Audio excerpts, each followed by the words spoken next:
தாய் தமிழ் உறவுகளுக்கு வணக்கம். திமுக முன்னாள் அமைச்சர்கள் 7 பேரின் பதவி பறிக்கப்படுகிறது. திமுக முன்னாள் அமைச்சர்கள் 7 பேரின் பதவி பறிக்கப்படுகிறது என்ற தலைப்பில் இந்த காணொளியை காண்கிறோம். 2026 தமிழக சட்டசபை தேர்தல் திமுக படுதோல்வி அடைந்தது.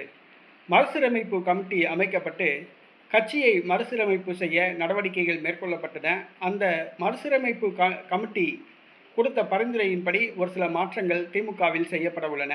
70 வயதுக்கு மேற்பட்டவர்களுடைய மாவட்ட செயலாளர்கள் பதவி பறிக்கப்படுகிறது.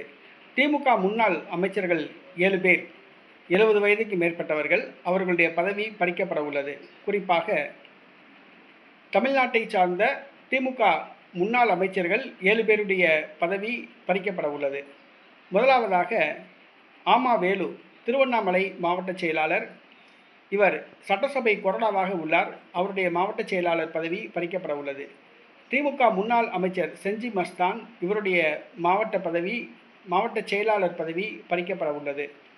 அடுத்ததாக சாத்தூர் ராமச்சந்திரன், இவர் விருதுநகர் மாவட்ட செயலாளர், இவருடைய பதவி பறிக்கப்பட உள்ளது.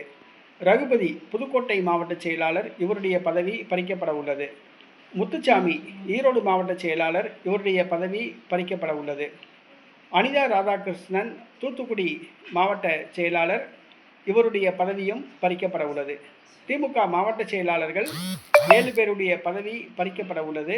இது அந்த 7 மாவட்ட செயலாளர்களுக்கும் மாநில அளவிலான டம்மி பதவி வழங்க திமுக முடிவு செய்துள்ளது. திமுக மாவட்ட செயலாளர்கள் 7 பேருடைய முன்னாள் அமைச்சர்கள் 7 பேருடைய பதவி பறிக்கப்பட உள்ளது. மொத்தம் 15 மாவட்ட செயலாளர்கள் நீக்கப்படலாம் என்று கூறப்படுகிறது.